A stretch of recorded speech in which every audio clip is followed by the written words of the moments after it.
Assalamualaikum warahmatullahi wabarakatuh. Alhamdulillahi rabbil alamin. Assalatu wassalamu ala asrafil anbiya'i wal mursalin Sayyidina wa maulana Muhammadin. Ashhadu an la ilaha illallah wa ashhadu anna Muhammadar Rasulullah. Allahumma salli ala Sayyidina Muhammadun musyabihil wal ikram ya wal jalil wal ikram wa tahirin wal mujahidina amma ba'du ibadallah. Bersyukur kita kepada Allah dengan mengucapkan alhamdulillahi rabbil alamin atas segala limpahan karunia, rahmah dan hidayahnya, serta dengan izinnya juga kita dapat menjalankan amanahnya, beramal dan beribadah zahir batin dunia dan akhirat. Bersalam kita tidak akan pernah kita lupakan. Marilah sama-sama kita sampaikan kepada junjungan kita Nabi Allah Nabiul Akhirul Zaman Rasulullah Muhammad sallallahu alaihi wasallam. Atasnya kalimahnya kita kalamkan dengan membacakan Allahumma sholli ala Sayyidina Muhammad wa ala alihi Sayyidina Muhammad. Jemaah para hadirin kaum muslimin dan muslimat dimanapun berada, bertemu lagi dengan saya Guru Mursyid Syekh Nur Muhammad Buya Irwan Maulana Al-Khalidi Sumatera Barat, dalam rangka meningkatkan iman dan takwa kita kepada Allah, tentunya dengan meningkatkan berkegiatan ibadah bertolabul ilmi. InsyaAllah dalam makom majelis zikir ma'rifatullah dalam tayangan YouTube Buya Pasaman Timur, InsyaAllah kita akan selalu berbagi ilmu dan wawasan, mudah-mudahan bermanfaat buat kita semuanya, InsyaAllah. Para jemaah, para hadirin dan hadirat, kaum muslimin dan muslimat dimanapun berada, InsyaAllah dalam tataan pelajaran yang telah kita sampaikan pada waktu dan kesempatan kemarin, kita sudah sampai pada pemahaman terhadap sebuah tauhid dikala berwujudnya batin empat menuju nafsiyah dan bertajalinya nafsiyah menuju sifat pada Allah. Bersifatnya Allah pada diri yang dimaksud adalah hayatnya Allah, itu adalah diri. Berhayat Allah pada diri inilah yang menjadi pokok utama. Mengenal bagaimana terjadinya sebuah pentajalian empat batin Allah kepada satu kodrat diri yang bernama nafsiyah tadi, sehingga menjadi sebuah batin diri bernama nafsiyah dalam makom pencarian tajalli Allah untuk menuju aftarnya yang berasmakan akan Allah. Bagaimana kita bisa tahu kalau Tuhan itu bernama Allah? Maka kita ikut memperjalankan rohani kita agar memang apa yang diwujudkan oleh Allah maka dia bertemu dalam mawujudnya, yaitu adalah asmanya Allah, Tuhan Aftar Awwaluddin Ma'rifatullah. Untuk kelanjutan pada perjalanan nafsiyah ini dengan salbiyah ini akan kita lihat dulu kodrat-kodrat yang bernama nafsiyah dengan salbiyah ini akan menjadi perhatian kita pada waktu dan kesempatan ini. Apa yang menjadi perhatian kita, kita ingat kembali dampak daripada perjalanan untuk pembentukan aftar keumatan dan ketuhanan dalam Awwaluddin Ma'rifatullah. Dalam pengenalan asma Allah ilah tunggal wahid berasma akan Allah, ini juga tidak bisa hanya sekedar pengakuan, tetapi harus benar-benar mengenal hakikat kejadian dan mawujudnya berasmakan Allah. Ini juga harus, karena sandaran yang akan menjadi pokok utama daripada ini semua adalah diri. wa fi anfusikum afala tubsirun. Semuanya ada di dalam diri. Jadi untuk itu para hadirin dan para pemirsa, para jamaah semuanya, keberadaan sifat nafsiyah dan bersifat Allah pada sifatnya sendiri bernama nafsiyah, dia melahirkan sifatnya sendiri, yang mana sifatnya itu sendiri kodrat Allah, kodratnya aku, kodratnya Allah sendirinya, iradat Allah, iradat aku, iradat Allah sendirinya, ilmu Allah, ilmu aku, ilmu Allah sendirinya, terus sampai pada sama Allah, sama aku, sama Allah sendirinya. Ini yang dikatakan bersifat. Dan ini ada pada makom nurani. Nurani adalah bermakom kepada batin bernama ma'ni, ma'ni mawujud bernama ma'nawiyah. Ma'nawiyah ini adalah penampakan interaksi dari salbiyah yang masuk. Salbiyah yang berdiri akan memunculkan mawujud bernama ma'nawiyah. Ma'nawiyah ini adalah sebuah kodrat sifat bagi Allah, karena dengan itulah dia bisa mengenal siapa diri yang menyembahnya, yang berasal dari dirinya sendiri. Untuk itu jamaah sekalian, coba kita mengenal lagi kepada kodrat tadi awal. Kita sudah mengenal ada 4 batin Allah yang mawujud. Napas, tanapas, ampan, nufus, itu adalah 4 batin Allah, ya. Nah, 4 batin Allah ini harus benar-benar kita lihat sifat dari mawujudnya. Setelah itu ada yang dikatakan, itu yang disebut dengan menjadi kodrat salbiyah dari 4 batin tadi. 4 batin akan mawujud dan berpenampakan dalam bersifat menuju 7 sifat. Nah, artinya apa? Kodrat yang dikatakan 4 tadi sudah mawujud kepada sebuah wujud batin, yaitu melalui 5 sifat, yaitu salbiyah. Jadi 4 wujud batin menuju kodrat salbiyah. Kalau manawiyah dia hanya penampakan atau bersifat, ya. Jadi seantara salbiyah dengan kehadiran batin wujud Allah yang masuk dinamakan nafsiyah, maka 4 batin ini berhadapan dengan 5, yaitu salbiyah, sifat kekuasaan zatnya Allah, dengan 5 kekuasaan wujud kidam bako mukalifatul hawadis yakbuhu minafsihi. Jadi datangnya 4 batin menuju 5 kodrat disebut dengan zat, maka berjumlahlah 9. Nah, 9 adalah lihat kodratnya. Kodrat batin dengan kodrat zat disebut dengan kodrat wujud adalah salbiyah.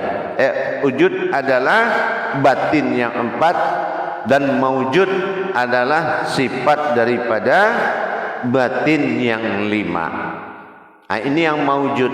Jadi kalau wujudnya 4, mawujudnya 5, jumlahnya 9. Karena 9 dua-duanya ini adalah hakikat, maka disamakan, yaitu batin dan zat adalah sama-sama hakikat, maka dikatakan dia sama-sama dalam kodrat 9. Cuma satu bersifat nafsiyah, yang bersifat kodrat batin adalah mewujud nafsiyah, dan yang bersifat dari kodrat zat nanti, ini yang dikatakan salbiyah. Salbiyah inilah yang 5 kodrat. Berarti 5 ditambah 4 jumlahnya 9. 9 ini dikatakan wujud dari harfiah adalah domah. Domah artinya hakikat. Karena dia hakikat, karena satu berupa batin, satu berupa zat. Yang batin akan bersifat nyata, maka dikatakan 9 pada hakikat zahir dan 9 pada hakikat batin. Jamaah yang dirahmati Allah rahimakumullah, Kalau salbiyah kodratnya adalah satu, ya, kodratnya adalah yaitu satu, zat tunggal. Nah itu satu. Nah sementara sebegitu dia mewujud kepada ma'nawiyah, dia berjumlah 7. Jadi 7 ditambah 1 akan berjumlah 8. Kenapa begitu? Karena memang keikutcampuran daripada pengkaji kodrat ketiga di dalam Al-Quran namanya falakiyah. Falakiyah ini adalah perhitungan angka. Angka di dalam Al-Quran bernama falakiyah. Falakiyah itu maksudnya ayat. Jadi kapasitas angka di dalam Al-Quran itu adalah ayat. Jadi ini yang dinamakan falakiyah. Mengenal Al-Quran dengan jabariyah adalah sejarah hakikat dan tersuratnya. Dan mengenal Al-Quran itu dengan hijahiyah adalah berupa ilmu. Nah, tapi sekarang berupa huruf atau ilmu. Tapi sekarang kita melihat kodratnya tadi, yaitu berupa sifat. Ini makomnya adalah falakiyah. Jadi dalam pembahasan kajian masuknya falakiyah ini agak memudahkan kita untuk mencernanya. Karena itu dihalalkan oleh Allah Subhanahu wa taala. Makanya seluruh Al-Qur'an itu ditentukan oleh bilangan, yaitu ayat. Suratnya 114, Al-Fatihahnya 7, Bismillahnya 19, suratnya 114, kodrat juznya 30, imannya adalah 6, Islamnya adalah 5. Semua ditentukan oleh falakiyah. Nah, dalam hal ini maka ketemulah yang kita kenal dengan salbiyah itu tunggalnya satu karena adalah kodrat zat. Nah satu. Sementara yang berkodrat manawiyah ini adalah sifat-sifat itu 7. Jadi kalau kita tambahkan 7 sifat ditambah dengan satu kodrat zat berjumlah 8. 8 hijriahnya 20. Arti 8 apa? 8 batang tulang ada dalam 20 sifatnya Allah pada diri. Nah ini jatuhnya berjumlah 10. Nah ini 10 inilah yang dikatakan 10 kodrat amal besar. Nah ini akan menyatu menjadi sebuah kodrat amal besar, yaitu 10 kodrat amal besar. Mana 3 lagi? Kalau dia sudah dikatakan jumlahnya 10, diambil dari mana? Karena kita tahu maknawiyah yang 7 ini, ya, itu adalah sebuah kodrat yang berasal dari 3 makom.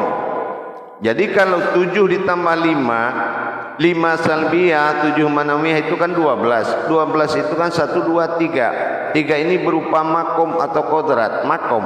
Apa yang dikatakan makom? Ini yang dikatakan bagi diri adalah Rabbani, Rohani, Nurani. Bagi ayat dikatakan alif lam mim. Ini makom.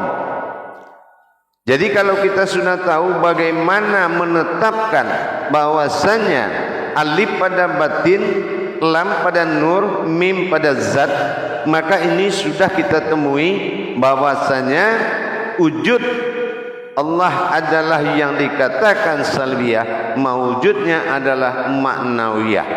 Jadi ketemulah mawujud dengan wujud menjadikan suatu kodrat bernama diri. Nah inilah yang dikatakan dengan Allahu alam, yaitu alam Allah berupa diri. Jamaah yang dirahmati Allah rahimakumullah.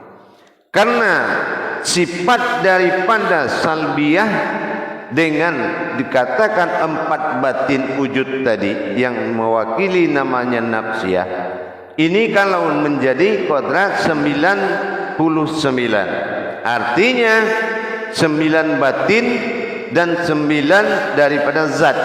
Nah batin dan zat itu adalah kodrat yang akan mewujud.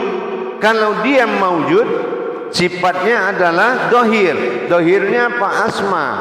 Asma itu sudah bernama dia, ya. Nah, bukannya nur lagi, tapi nur sudah berasma. Asmanya apa? Kodrat, iradat, ilmu, sama, basar, kalam, hayat, 7 dia. Nah, dan 7 tambah 5 tadi 12 tadi ditambah salbiyah, ini menyebabkan terjadi 1 tambah 2 3. Nah, jam 12 1 tambah 2 dia 3. Nah, 3 ini makomnya alam. 15 16. Jam 3 jam 15 kodratnya adalah 156. Jadi kita sudah mendapatkan bahwasan ini adalah alam, sifatnya alam, yaitu diri, bukan wujud tetapi alam. Nah, ini namanya maujud. Jadi kalau kita sudah paham seperti itu, nyatalah sudah alif lam mim itu adalah kunci diri. Karena membawa kepada 7 tambah 5 12 menjadikan alif lam mim 1 2 tambah 1 tambah 2 itu 3. Berarti zahir hakikat dan batinnya juga hakikat. Inilah dasarnya Asmaul Husna, yaitu 99 dampak daripada perjalanan tadi. Makanya di Al-Quran itu tidak ada Asmaul Husna. Kenapa? Karena adalah zahir batin. Zahir kelihatan Lauh Mahfuz yaitu ayat, batinnya adalah kauli, makna yang terkandung di dalam ayat itu yang husnanya. Para jemaah yang dirahmat Allah, jadi kalau kita sudah tahu akhir dari pertemuan salbiyah dan manawiyah ini menjadikan 10 amal besar menjadi kodrat sifat, ya, kodrat sifat. 7 berupa sifat, 3 berupa kodrat, yaitu Rabbani, Rohani, Nurani, dimasuki oleh 7 sifat Allah atau bersifat Allah pada kodratnya, dinamakan dengan kodrat iradat, ilmu, sama, basar, kalam, hayat. Jadi akhirnya hiduplah antara salbiyah dengan manawiyah berupa sebuah diri. Nah, inilah yang dikatakan zahir dan batin. Zahirnya pada batin 9 tubuh dan batinnya pada 9 diri rohani. Inilah zahir batin disebut Asmaul Husna. Asmanya zahir di luar terlihat dan husnanya adalah batinnya, kodrat yang bergerak. Inilah yang dikatakan kodratnya daripada nafsiyah dan salbiyah. Akhirnya jatuhlah kodrat ini bernama wujud dan maujudnya. Baik, wujudnya adalah batinnya 4, maujudnya adalah 5 zat'ah pada salbiyah. Nah, terus manawiyah adalah hayatnya Allah yang akan naik kepada sifat itu akan berjumlah 7. Nah, begitu akan berjumlah 7.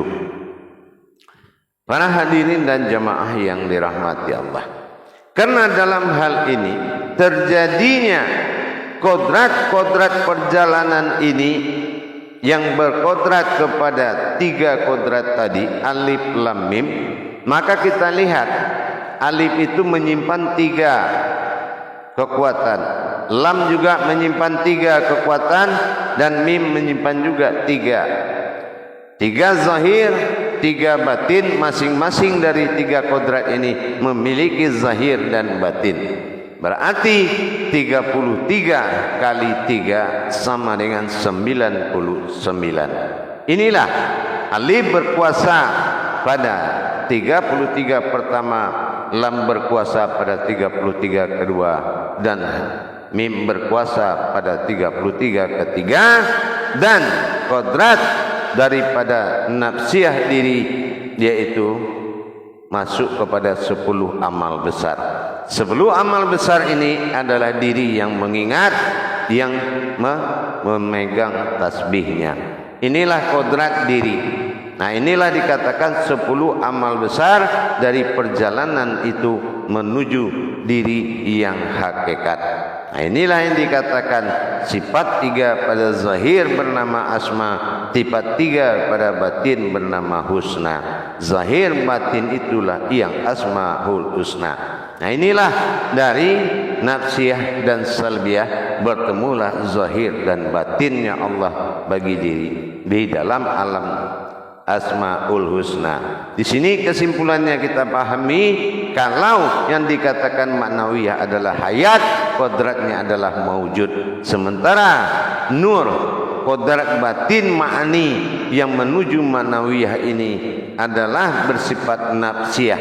Nafsiyah itulah berupa batin Allah yang menjadi jalan tajalli antara nafsiyah dengan sifat salbiyah. Jadi kalau nur itu ditambah zat, maka akan menjadi wiyah ma'nawiyah. Nah, inilah kesimpulannya. Dan apa yang dikatakan nafsiyah bergerak di jalan tajalli batin. Inilah batinnya diri, kodratnya adalah batin. Nah, ini yang dikatakan hu atau aku. Nah, sementara untuk mendapatkan sebuah kodrat hu tadi, inilah dikatakan ha dan domah hu. Kalau ha aras, domah hu adalah batin. Ha aras, domah hu adalah batin. Hu aku. Jadi diri rahasia itu adalah zahir akan aku dan batin juga aku. Nah, inilah yang dikatakan aku adalah aku. Jadi mana aku adalah aku tadi, kita ingat zahir dan batin di dalam sir wujud tunggal hu, aku nafsiyah. Jadi aku di dalam aku, maka tajalli nafsiyah ini disebut dengan hu. Nah, inilah makanya kodrat perjalanan inilah yang melahirkan sebutan ketinggian derajat bernama Allah. Ya, inilah ketinggiannya bernama Allah. Marifatul izzatullah alif. Maka itulah pengenalan zat.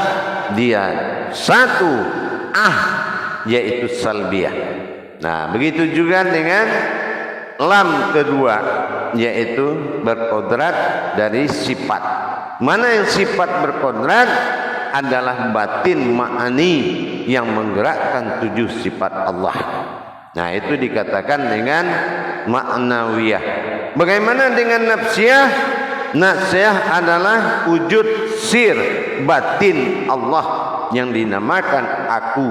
Aku adalah zat dan sifatku sendiri. Aku bergerak dengan sifat dan zatku sendiri. Allah bersifat salbiyah, disebut asmanya Allah. Sementara maknawiyah adalah kebesaran Allah, bersifat nur hayat. Ini dinamakan akhbarullah. Dan hu adalah nafsiyah, aku batin bertajalli, kodratnya nyawa bagi diri. Tetapi keakuan inilah yang akan menghadirkan diri rahasia, yaitu sirullah yang akan diperjalankan sebagai kodrat diri kepada Allah Tuhan. Untuk itu para jemaah sekalian, dengan kita memahami perjalanan antara sifat manawiyah dengan salbiyah, yang sedang menjadi kajian Tuhan adalah diri, kajian diri adalah Tuhan, semakin dekat pengenalan kita, semakin kita tidak berdaya, semakin di situ juga keagungan Allah akan berjalan. Dan kehadiran Allah adalah bersifat pada diri kita, bukan hanya kehadiran kepada umat, tapi kehadiran kepada sifatnya sendiri. Inilah rentetan dari pendalaman kajian dan dari sifat 4 batin ditambah 5 salbiyah tadi menjadikan 9. Ini hanya 9 itu adalah angka, kali berapa saja dia tetap akan berjumlah 9. Artinya kekuatan Allah itu adalah meliputi sekalian alam di atas segala rongga. Inilah yang membuat hayyun baqo, adanya kekekalan hidup di diri kita. Kenapa? Karena kalau kita lihat lagi kenapa Allah tidak mengeluarkan Asmaul Husna dalam Al-Quran, sesungguhnya telah terjadi pentajalian Al-Quran. Jadi di dalam Asmaul Husna sudah terjadi pentajaliannya, maka dimulai dengan asmaku, diakhiri dengan husnaku. Begitulah kita. Siapa yang berasma, diri mana yang menjadi husnanya. Ini akan kita teruskan di pemahaman pembedahan berikutnya nanti, insya Allah. Jadi dengan adanya kodrat-kodrat yang kita lalui ini, semakin jelas titik terangnya menuju aftarnya Allah. Nanti di kerahasiaan-kerahasiaannya akan terbuka nanti di dalam belajar pemahaman dalam perjalanan kenaikan rohani kita kepada Allah Subhanahu wa taala. Jadi jelas di situ bahwasan hayat Allah manawiyahnya adalah mawujud, sementara nafsiyahnya adalah wujud dan salbiyahnya adalah wujud.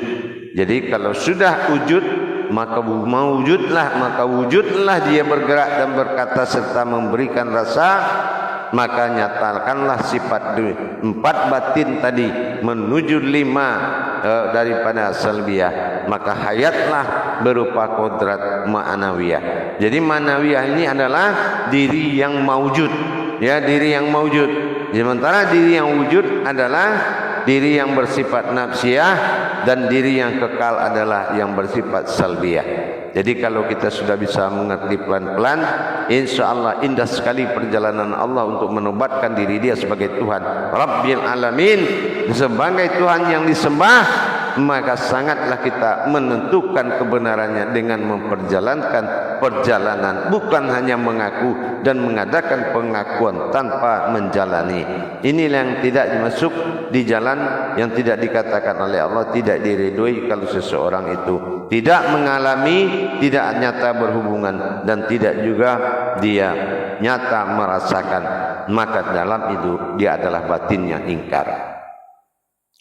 Jamaah yang dirahmati Allah rahimakumullah, insya Allah untuk pemahaman apa itu nafsiyah dan salbiyah, dan apa nafsiyah itu dan apa yang mewujud di dalam ma'nawiyah ini akan betul-betul menjadi kajian wujud yang mewujud dengan hakikat yang harus dijalankan. Insya Allah mudah-mudahan bisa dipahami rentetan perjalanan diri itu menelan sebuah ayat-ayat besar, terutama seperti yang dikatakan Asmaul Husna yang tidak ditulis dalam Al-Quran. Insya Allah. Kenapa? Karena adalah lauh mahfuz itu penampakan dari sifat 19 di awal yang ke-1 dan ke-9 itu adalah kodrat perjalanan falakiyah Al-Quran. Insya Allah disinilah kita lama-lama dan pelan-pelan, mudah-mudahan apa yang kita kalamkan ini hendaknya sampai ke arah Rasulullah apabila kamu benar-betul menghayatinya. Baik para hadirin dan jemaah, akhirul kalam wa billahi taufik wal hidayah. Assalamualaikum warahmatullahi wabarakatuh.